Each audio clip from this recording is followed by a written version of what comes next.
Frank. What's the weirdest thing you've ever saw in here? Let me ask you a question, kid. Did you see that movie, Night of the Living Dead? Hey, we gonna party tonight or what? Yeah, we are gonna party. Well, where are we gonna party? I don't know, somewhere. Hey, we could go to the park. Oh, no, we can't. The cops said they'd shoot us if we go back to the park. Yeah, and I ain't in no mood to dominate. I like death.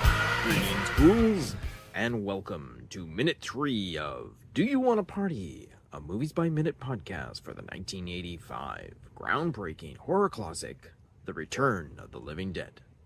I'm your host, Troy, and Minute 3 starts off with Spread It Around and ends with the introduction of the Split Dogs. So at the beginning of this particular minute, we are going to actually recap from the previous minute when the shipment that is being filled, there was a call for 2 AFPT, like 2 adult females with perfect teeth. However, the assembly and the completion of this order stops after one skeleton is prepped. More on that in a second. After being complimented for a job well done of laying down the styrofoam popcorn, Freddy asks about where the skeletons come from, and of course, Frank gives him the information of where they all come because of an international treaty that all skeletons are shipped out from India. So the idea of the joke of the skeleton farm in India that Frank concludes with in his story. As mentioned in the previous minutes, the commentary track with Dan O'Bannon, the director, came up with the idea when he was working on Alien. He had to acquire a human skull for the concept artist H.R. Giger to use, and they were sent from India. Now, getting back to the order for the medical school, it's not like they cut away or something, so it was edited that on a certain line and we didn't see them fulfill the actual order. It's all a continuous one shot. Actually, at this particular minute, we're in the middle of a 2-minute single shot from start to finish, where basically once the camera is pointed at them after after Bert has left the warehouse, the camera pans across the back of the aisles of shelving, while in the background the characters move across as well, and then once they get to the skeleton section, the camera then pans in, it dollies in towards them, has their conversation, and then the camera then dollies back and then continues to follow them as they go down the previous aisle where all the stuff is sent out, and then right up to the ending moments of this particular minute. So it's all one continuous shot. So the fact that they actually they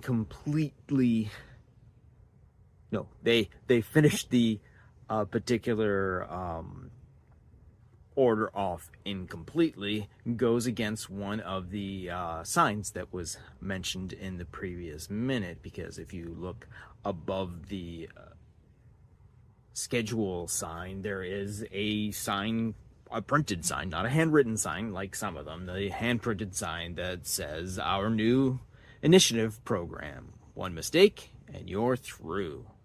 So I mean, it's not really going to matter knowing what you guys know about the particular movie and how it's going to turn out, but it looks like Frank has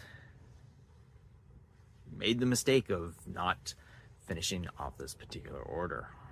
And another thing to add to this is that when Frank delivers the line about the skeleton farm, it looks like it was supposed to be a very serious moment, and as soon as Frank laughs and nudges Freddy, take a look at Tom Matthews' face. It goes from shocked to jumping to surprise, and as James Cairn, who is playing Frank, turns to continue the screen, Tom has a quizzical look on his face, like James Karen suddenly changed the attitude of the moment. Just another point to point out that the two actors of James Karen and Tom Matthews, how well they work together. So it's such an early point in the movie, and again, the movie was shot sequentially for the most part. All of these scenes are shot in the order that they basically happen, and it just goes to show that these two actors have great chemistry together, because even during the conversation that they have about how many people do you know die with perfect chompers in their mouth, and how the two of them bounce off of each other and all that. It is a very natural feel of the two actors working together, which is a great thing to see, because we are going to spend a good portion of this movie with these two characters basically working off of each other, and it's a delight. So again, after Frank laughs off his line, he turns, picks up the clipboard, and then heads back down the previous aisle to show Freddy some more of the items that they have in the warehouse. And obviously the item that Frank picks up, saying, well, we don't have to tell you what these are, and they're obviously metal bedpans. And another look at the white and pink containers mentioned from previous. Not sure if it looks like a liquid or a powder inside these, or the fact that it might be just a pink jar with a white label, and the white ones are just with white labels as well. But they do look like screw top jars and all that sort of thing. So it's unclear of what they actually are. But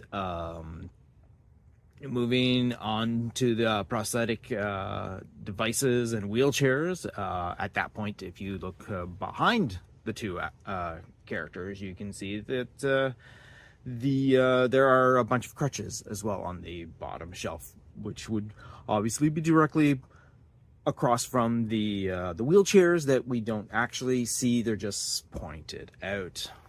And then we are introduced to four of the coolest props, the split dogs. But more on those on a later minute.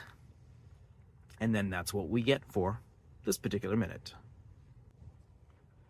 According to the script, from the story and screenplay by Dan O'Bannon, this is the revision from October 1983, based on a story and screenplay by John Russo, Ruby Rickey, and Russell Steiner. At the point where Freddy is spreading out the styrofoam popcorn, the script then has Frank laying the skeleton down, whereas in the film, it's to cover the already laying down skeleton.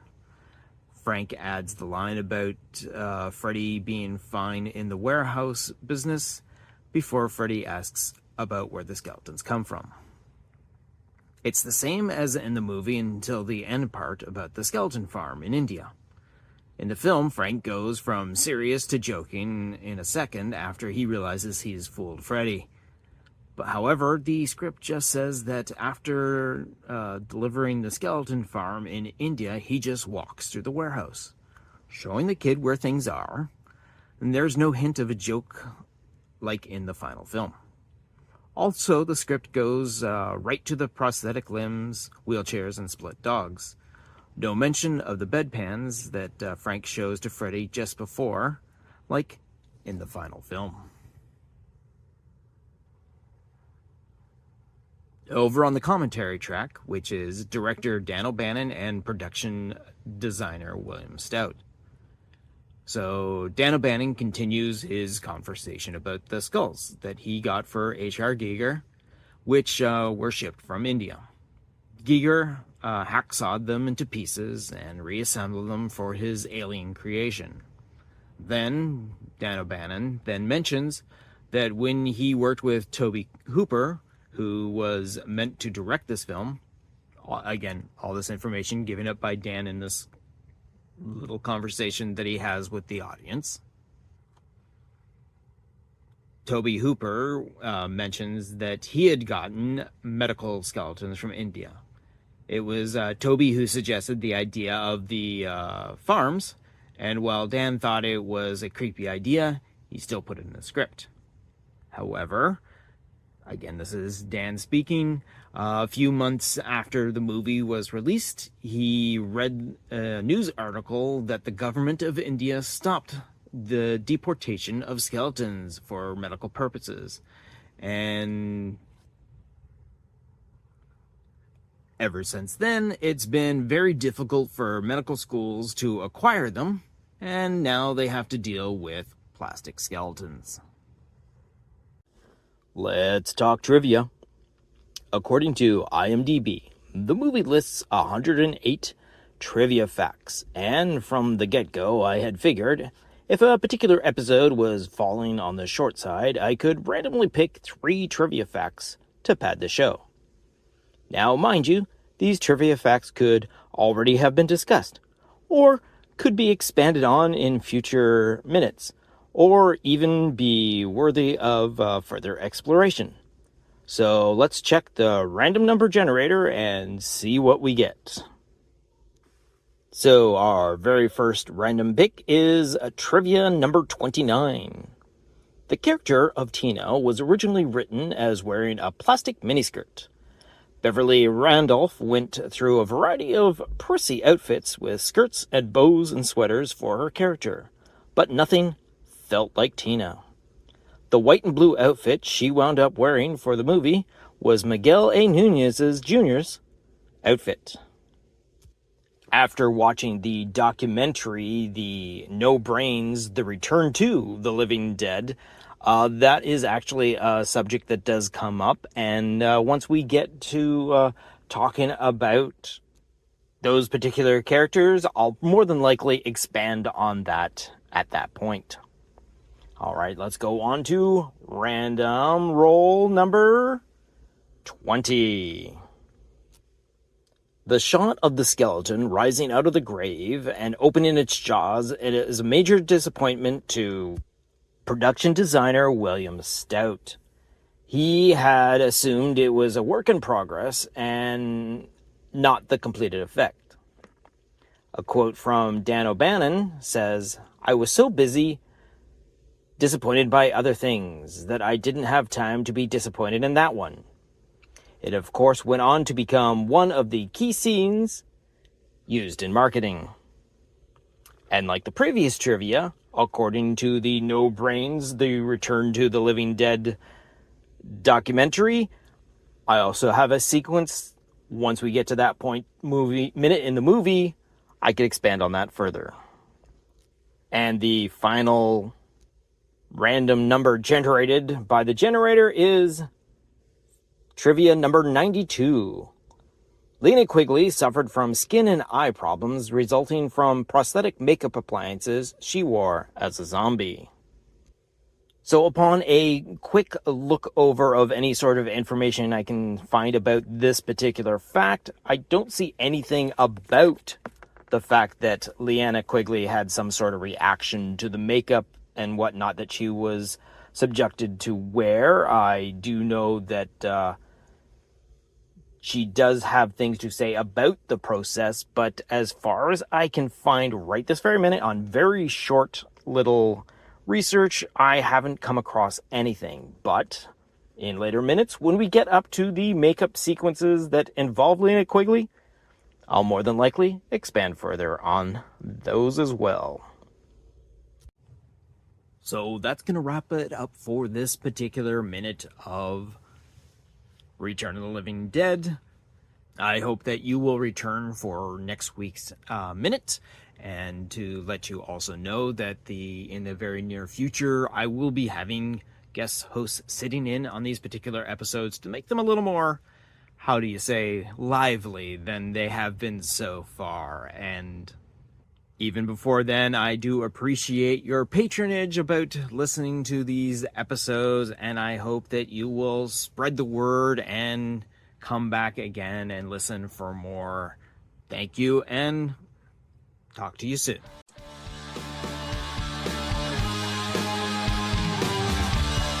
You've just been listening to a Planet Geek production of Do You Want to Party? A Movies by Minute podcast of the 1985 The Return of the Living Dead. Please be sure to subscribe, download, comment, share, rate, and review. Be sure to follow us on our social media platforms: Facebook, YouTube, TikTok, Tumblr, or Letterboxd. Search for Planet Geek Productions. X, former Twitter, Instagram, and Blue Sky, search for Planet Geek Pod. Or send us an email to planetgeekpod@gmail.com. Our closing music is provided by Night Chill. See the show notes for more details. Once again, thanks for tuning in, and farewell, fiends.